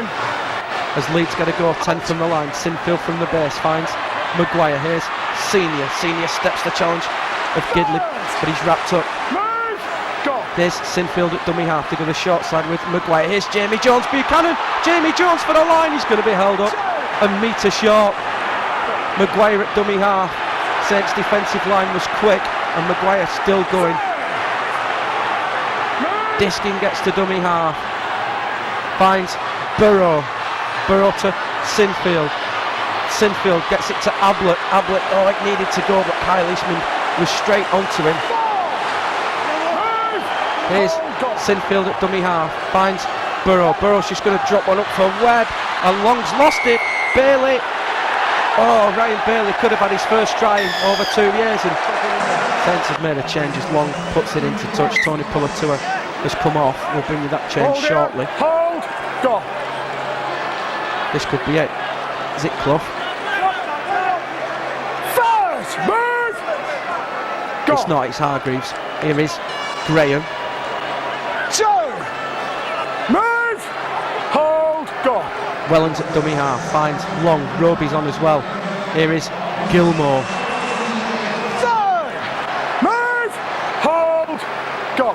Roby at dummy half, goes on his own, wrapped up by Peacock. Let him up! Go! Here's Price from dummy half. Marcus weren't set. Saints have a chance here. Wilkin wrapped up by Smith and Maguire though. 5! Here is Long, last tackle, again goes high. This one's a tester for Ryan Hall, and Ryan Hall's dropped it. Everybody's offside, and penalty's going to be given. Oh, and he's given it against Leeds for a blocker. Can you see there? For blocking a Saints player. And Saints probably will run this, and Leeds are going to have to defend the line. Kyle Eastman's on his way over. Okay. What are you doing? Goal? Kicking for goal. And Saints are going to take the 2 on offer. And here is Kyle Eastman with the penalty attempt for Saints.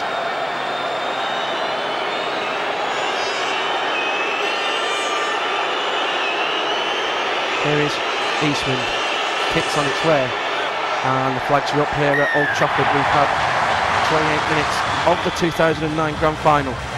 It's Leeds Rhinos 0, St Helens 8.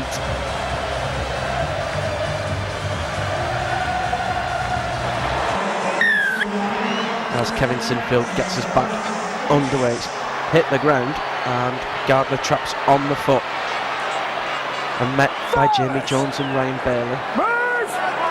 Hold! Go! Gidley at dummy half, finds Hargreaves.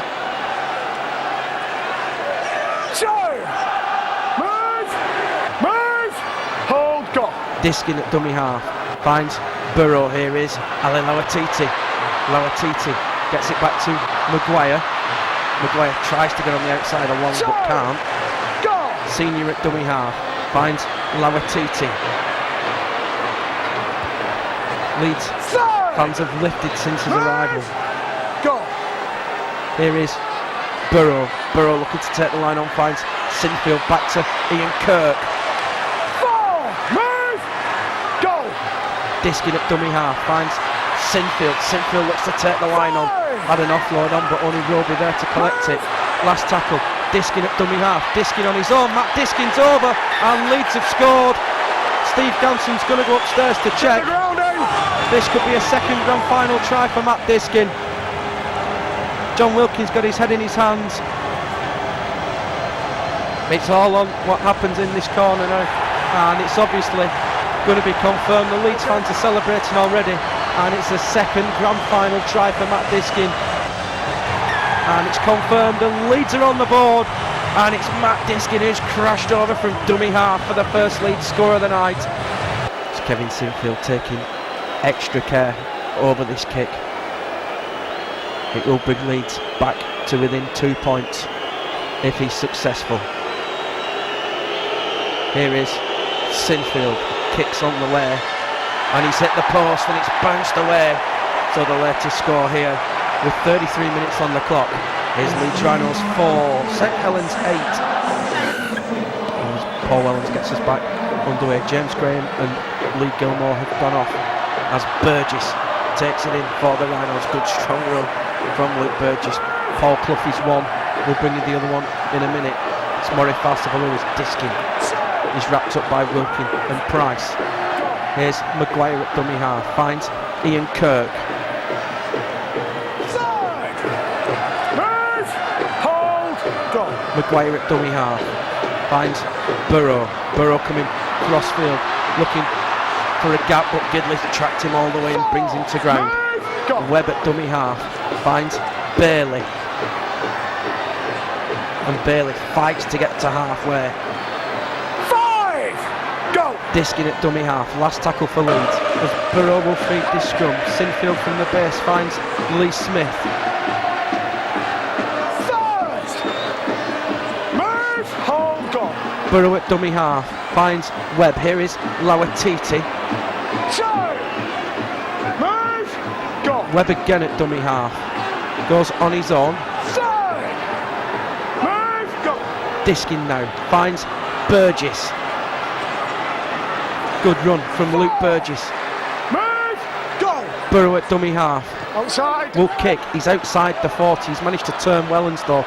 Is there enough backspin on it? Is there enough backspin on it? No, it's gone dead. And Saints will get a 20-metre restart. Hold. And everybody's back on side, and here is Francis Melly for Saints. First. Move. Go. Roby at dummy half goes on his own. Big hit from Lee Smith. Two. Move. Eastman darts from dummy half, tries to go underneath. Go. Roby at dummy half finds Long. Here is Fasavalou, met by Burrow and then Senior, and Fasavalou's lost it. Fasavalou's lost it. Play on for Ryan Hall is that. And quick play the ball, and Leeds could catch Saints napping a little bit. Jamie Jones at dummy half goes up the near side, gets Leeds over halfway. Move. Hold. Go. Senior at dummy half finds Bailey. Third. Kyle. Go. Diskin at dummy half finds Burrow. Burrow looking for runners, gets it to Sinfield. Sinfield look for the offload. They've just arrived a little bit too late. Good quick play of the ball. Here's Diskin from dummy half finds Maguire. Maguire drops it onto the toe for Donald. Melly's dropped it and Smith scored, and Leeds are in from a mistake from Francis Melly. They're going to check the onside, but Francis Melly's just gifted Leeds a way back into this game.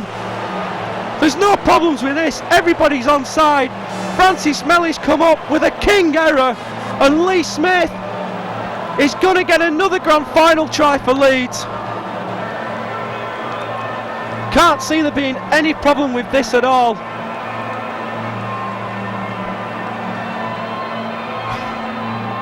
And has Lee Smith got another grand final try? The cheers in the background will tell you everything. And the Leeds fans showing the cards. And it's confirmed, and Lee Smith gets yet another grand final try. And here is Kevin Sinfield with the conversion attempt. Much harder kick than his first one. He's 5 metres in from the northern touchline. Here is Sinfield, kicks on its way. He's got chances, and he's been waved away. And Kevin Sinfield, 0 from 2 so far, but we're locked up here in the grand final. It's Leeds Rhinos 8, St Helens 8. Johnson checks, and Kevin Sinfield gets us underway for the second half. We're 40 minutes away, and he's found touch. And Leeds are going to get first go at Saints, and Eddie Gardner now holds his head in his hands. It's both wingers who've come up with an error, and Kevin Sinfield's getting the back slaps. And can Leeds take advantage? Cool as a cucumber. Rob Burrow's just given the play out. 10 away from the line, chance for Leeds. Sinfield from the base finds Maguire. Maguire's going to go on his own, but he's just stepped back into heavy traffic. And it's Wilkin who's lost the headband. Diskin at dummy half finds Sinfield. Here's Ian Kirk. Move. Go. Diskin at dummy half finds Burrow. Burrow finds Webb. Webb takes the line on him. Gidley and Flannery bring him to ground. Hold. Go. Here's Diskin at dummy half. Diskin goes on his own, gets the offload to Burrow on the bounce. Burrow's going to have to get up and get away quickly. Can't get around Paul Clough. Diskin at dummy half finds Sinfield. Early drop goal, and Leeds are in front in the grand final. And it's Kevin Sinfield who's put Leeds in front with the first play of the second half. Roby at dummy half gets it for Hargreaves. Move. Hold. Go. Roby at dummy half finds Paul Clough. Bounces off Bailey into Burgess. Third. Ouch. Move. Hold. Go. Roby at dummy half finds Fasavalou. Fasavalou tries to run over Diskin, but Diskin clings on for dear life. Roby at dummy half gets the long ball out to Gidley. Gidley steps inside Burrow. Gidley puts it over to Gardner. Gardner for the corner. Eddie Gardner has been put in touch. He's lost it. Take your pick. This is no try. And Benny Maguire's just pulling the old soldier there. Donald from dummy half is wrapped up. Sinfield at dummy half finds Peacock. Saints now, who need the big defence. Here is Borough at dummy half, finds Luluai. Move! Go! Borough finds Ablett, who's just come back on. 5! And Leeds are going to have to kick from deep. It's with Smith, and Smith puts it high, and Francis Melly comes in and takes on the full. And he's brought to ground just short of halfway. Move! Hold, go! Roby at dummy half finds Welland. 2! Move! Go! Roby gets it to Graham. 3! Move! Go! Roby at dummy half finds Long short pass for Pulatua, gets it back to Long, and Burrow there to cover the danger, and here's a penalty, and that's against Kylie Luluai for a head high shot. Here is Eastman with the kick. Kyle Eastman kicks on its way, and the flags are up here at Old Trafford. We're halfway through the second half. Saints edge ahead again. It's Leeds Rhinos 9, St Helens 10. Okay. Time Here's Burrow to feed the scrum. Sinfield from the base goes on his own. First! Move! Go! Burrow at dummy half, gets it to Luluai. 2! And penalty comes for Leeds, and immediately Kevin Sinfield points for 2. And somebody's thrown the ball away. 2! And Leeds are going for 2. Back! Here is Sinfield. Time back on from Johnson. Here is Sinfield, kicks on its way, and the flags are up here at Old Trafford. We think about 15 minutes left. It's tense, it's tight. It's Leeds Rhinos 11, St Helens 10. Move! Go! Long at dummy half, goes the short side to Flannery. 4! Move! Wilkin at dummy half, finds Long gets it to the floor, and Gilmore will pick it up.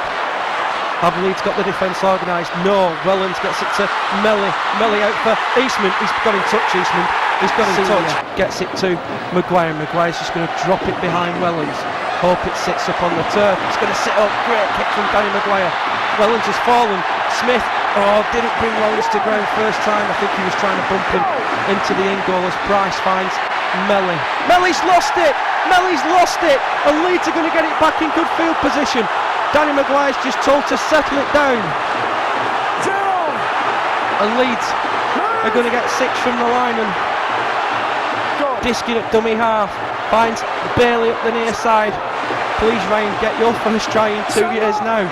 Here's Diskin at dummy half, finds Peacock on the charge, brought to ground, 5 away from the line. Good quick play of the ball. Diskin was obstructed by the Saints player on the ground and couldn't really do a lot about it. Sinfield at dummy half finds Burrow short pass for Jamie Jones. Webb at dummy half finds Sinfield. Kicks come off, that's going to be all on. As Diskin gets it back, it is all on. Burrow at dummy half, Burrow on his own. Burrow pops it back to Senior. Senior looks to get the legs going but can't. Burrow at dummy half finds Bailey for the line. Ryan Bailey is going to be held up a metre or so short. Diskin at dummy half, Diskin on his own back, Diskin has been held up. And Leeds will go back to the 10. Pulatua and Wellens underneath there. Might be a good time for a drop goal this. Here's Burrow finds Sinfield to Peacock. Peacock still going. Jamie Peacock is held up a metre from the line. Last tackle for the Rhinos. Diskin at dummy half. Matt Diskin finds Maguire. Maguire pops it off the boot. Here's Lee Smith, and Lee Smith's gone in. He's going to go upstairs and check it. But has Lee Smith just won this with his second try? He's checking the onside, offside. Oh, we don't think there's anything wrong with it. Could this be the moment?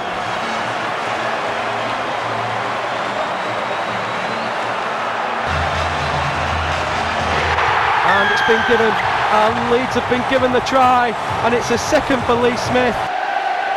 Here is Sinfield with the kick, and the flags are up here at Old Trafford, and Leeds Rhinos lead by 17 points to 10.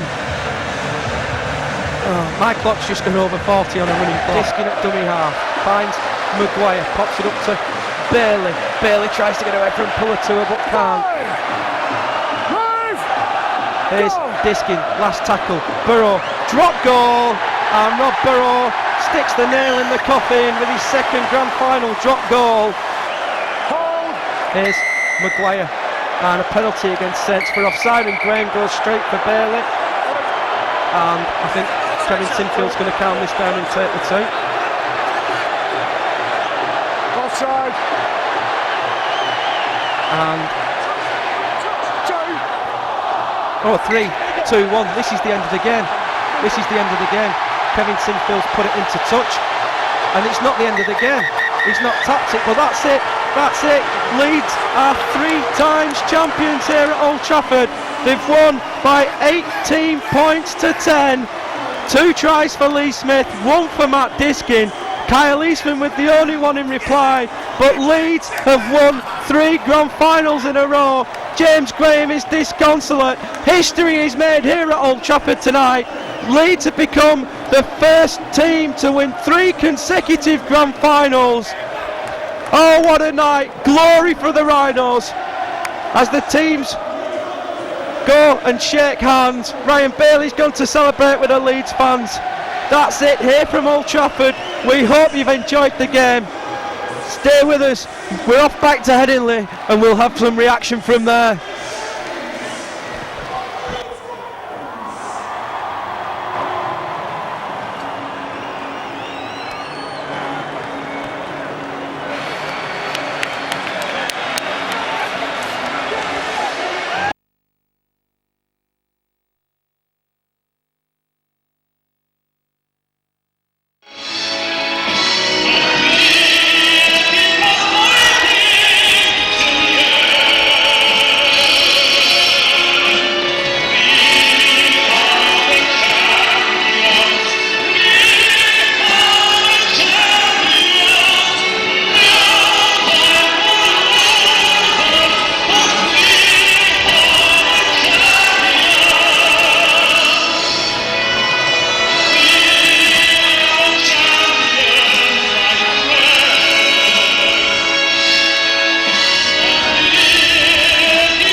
Brian, League Leaders Shield, Grand Final in the same season, 3 in succession now for the club.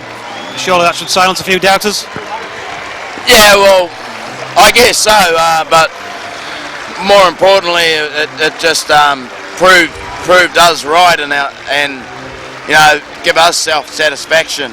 You know, all along we wanted to make sure we fulfilled our own expectations, and we have. And you know, I'm really proud of everybody involved, the players, coaching staff, and you know, everyone's done a really good job. And put this achievement in perspective, because of course we've seen a great era for Wigan in the past, where they were winning championships, Challenge Cups in the days when you could spend what the heck you liked. Different era now under the salary cap. It's got to be more difficult, surely.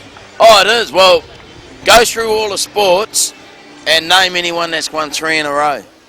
You know, go through NFL, NRL, go through all the sports, and there's you know, I don't know of anyone that's won 3 in a row that operates under a salary cap system. So it's a pretty good effort. Did it all go according to plan on the night? Yeah, it did. Yeah, it did. We got control of the match, and we, you know, even after 5 minutes, we felt really good. We thought, yeah, we've got a hang of this. I know they got out 8-0, but it was off a kick, and you know, it just felt like we had control. When they got out to 8-0, we weren't really too perturbed about that. We knew we had some points in us, and we just needed some good ball, and we got some good ball, and we come away with some points ourselves. And the drop goal just after half-time, plenty of fans will be wondering, was that a plan, or was it just off the cuff from Kevin Sinfield? No, we talked about it at half-time. We said, get up there.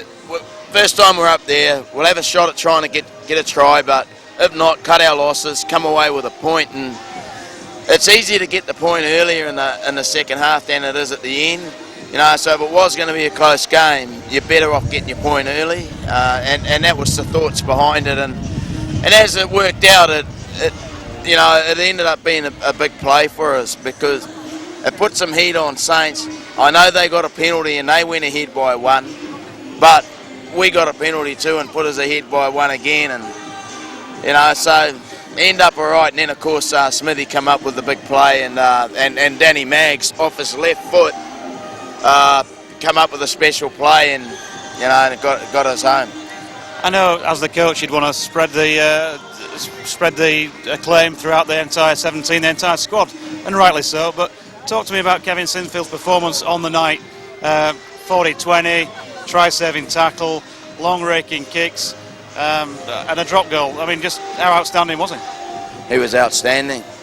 It's pure and simple. Outstanding performance. Leadership at its best.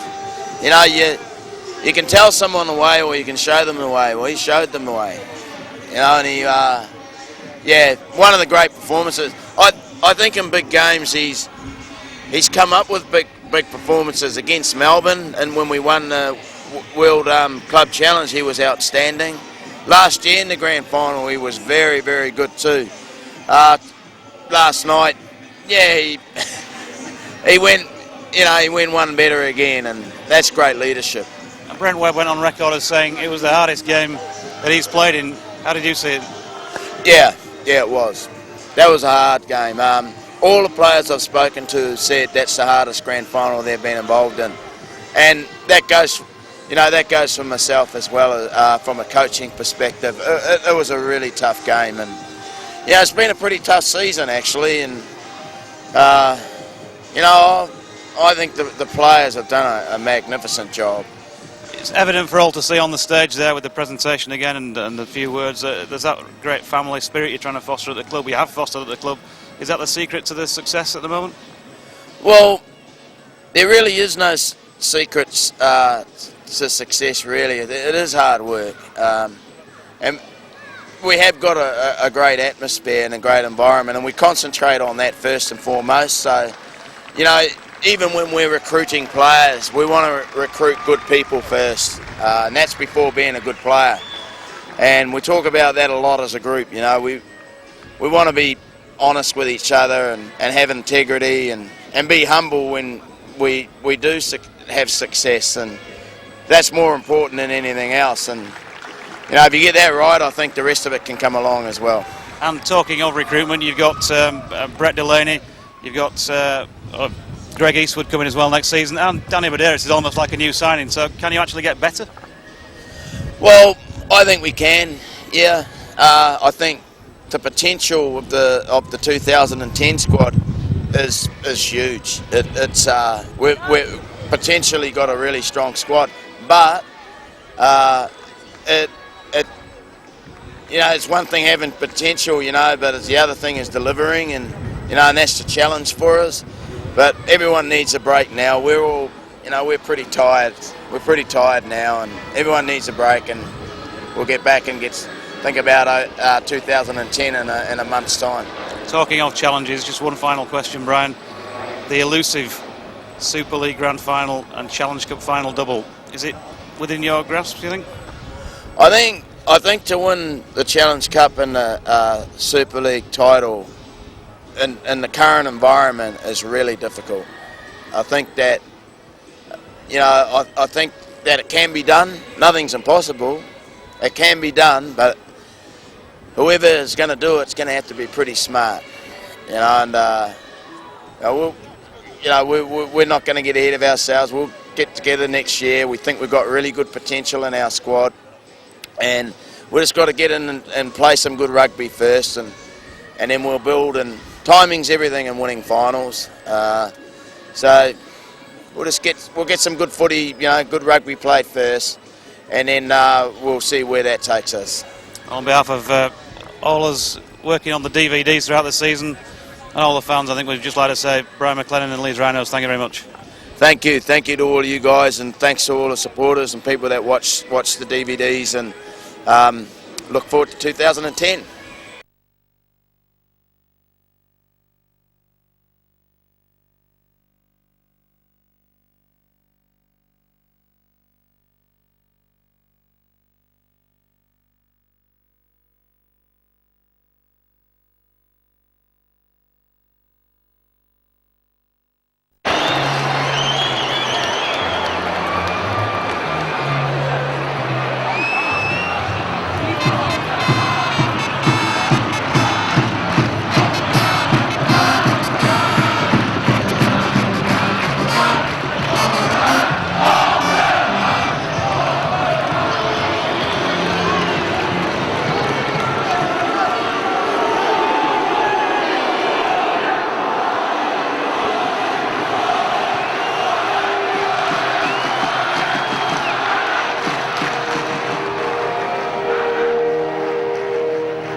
Now for something completely different.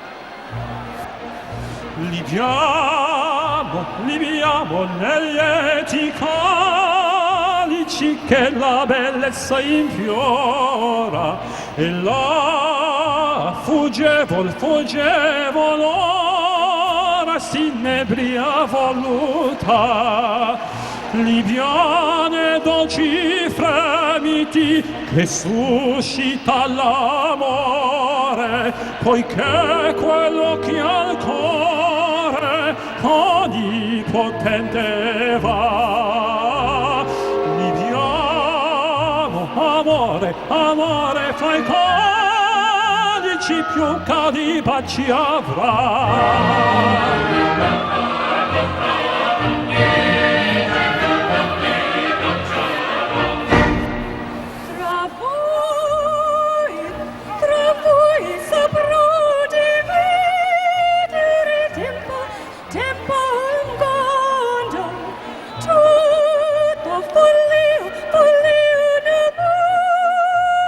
ciò che non gli piace godiamo gocero rapido il godo dell'amore e tutte poche amore e tutte follie odio ci invito e tu cento tu figlie la tazza il canto con la notte bella riso in questo paradiso ne scopre l'uomo di la vita ne tribunio quando non sami ancora dite nell'ignoro il mio destino così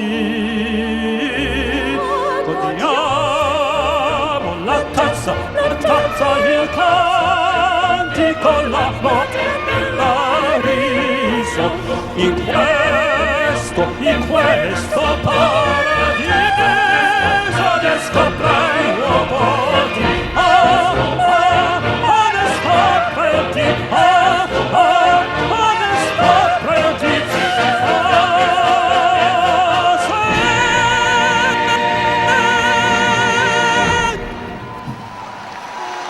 Would you please put your hands together and thank our soprano Rebecca Newman and opera man John Innes?